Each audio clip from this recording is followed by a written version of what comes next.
दोस्तों 1 जुलाई 2024 से पूरे देश में नए कानून लागू हो चुके हैं दोस्तों। और दोस्तों भारतीय नागरिक सुरक्षा संहिता की धारा 179 के सब सेक्शन 1 में यह व्यवस्था की गई है दोस्तों कि किसी भी महिला को पूछताछ के लिए थाने आने के लिए मजबूर नहीं किया जा सकता है दोस्तों। और ये कानून भारतीय महिलाओं को पूछताछ के लिए पुलिस स्टेशन में शारीरिक रूप से उपस्थित नहीं होने का अधिकार प्रदान करता है दोस्तों। और इसके मुताबिक पुलिस महिला कांस्टेबल और परिवार के दोस्तों जो भी सब मौजूदगी में ही किसी भी महिला से उसके आवास पर पूछताछ कर सकती है, उसके घर वालों की मौजूदगी में ही दोस्तों। जय हिंद, नमस्कार। मैं एडवोकेट आशीष मिश्रा। दोस्तों आज इस वीडियो में हम लोग समझने वाले हैं कि नए कानून में महिलाओं की सुरक्षा के लिए, महिला पत्नी भी होती है, बहू भी होती है, उनकी सुरक्षा के क्या बंदोबस्त किए गए, धाराओं में क्या प्रावधान किए गए हैं दोस्तों, उनको समझते हैं दोस्तों। लाइक कर दीजिएगा, शेयर कर दीजिएगा, सब्सक्राइब कर दीजिएगा ताकि हर ये इन्फॉर्मेशन हर आदमी को मिल सके दोस्तों हर महिला को गरिमा के साथ जीने का अधिकार मिला हुआ है। और अगर कोई भी व्यक्ति इसे भंग करने की कोशिश करता है दोस्तों तो उसे कानून में सजा देने का प्रावधान है।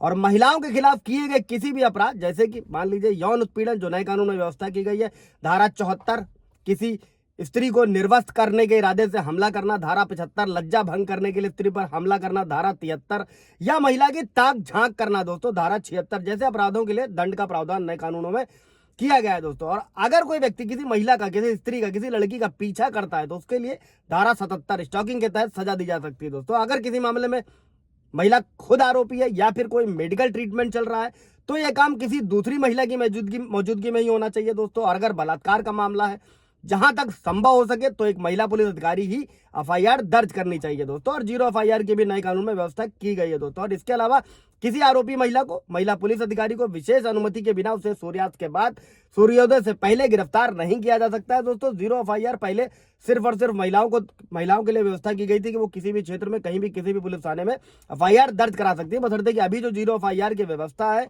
वो सभी के लिए लागू कर दी गई दोस्तों। उस पर पूरा ब्रीफ वीडियो है, मैं बना दूंगा। अभी इसमें समझते हैं कि महिलाओं के लिए क्या व्यवस्था की गई दोस्तों। इसके बाद बढ़ते हैं सबसे पहले संपत्ति पर अधिकार। दोस्तों हिंदू उत्तराधिकार अधिनियम के तहत नए नियमों के आधार पर जो पुश्तैनी संपत्ति पर महिला और पुरुष दोनों का बराबर का हक होता है, पुत्र के बराबर ही पुत्री का भी हक होता है।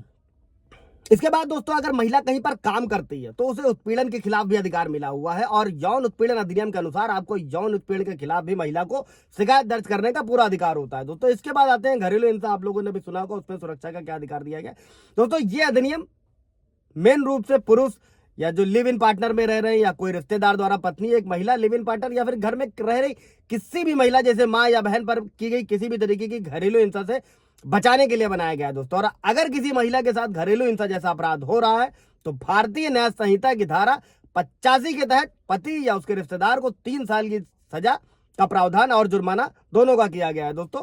भारतीय न्याय संहिता धारा 85 दोस्तों नए कानून में।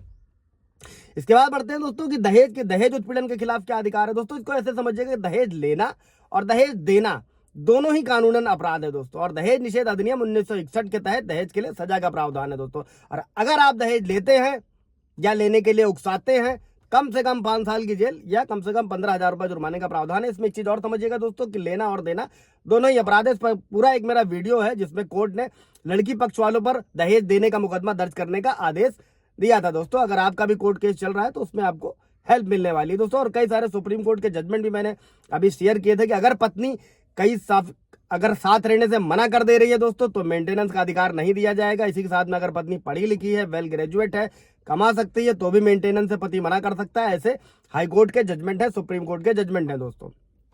कोई सवाल जवाब होगा पूछ लीजिएगा। इसके बाद बढ़ते हैं दोस्तों कि महिलाओं को भारतीय संविधान के अनुच्छेद 39A में भी व्यवस्था की गई है विधिक सेवा प्राधिकरण द्वारा दोस्तों। नेशनल लीगल सर्विसेज अथॉरिटी, किसी भी महिला अगर वो निःशुल्क न्याय पाना चाहती है, निःशुल्क एडवोकेट चाहती है, विधिक सहायता चाहते हैं तो नालसा की वेबसाइट पर विजिट कर सकते हैं, ऑनलाइन अप्लाई कर सकते हैं। इसके अलावा हर डिस्ट्रिक्ट में डीएलएसए का ऑफिस होता है, जिला विधिक सेवा प्राधिकरण का, वहां पर जा सकते हैं और अपने लिए निःशुल्क विधिक सेवाएं महिलाएं प्राप्त कर सकती है। इससे रिलेटेड कोई सवाल जवाब होगा पूछ लीजिएगा। Thank you.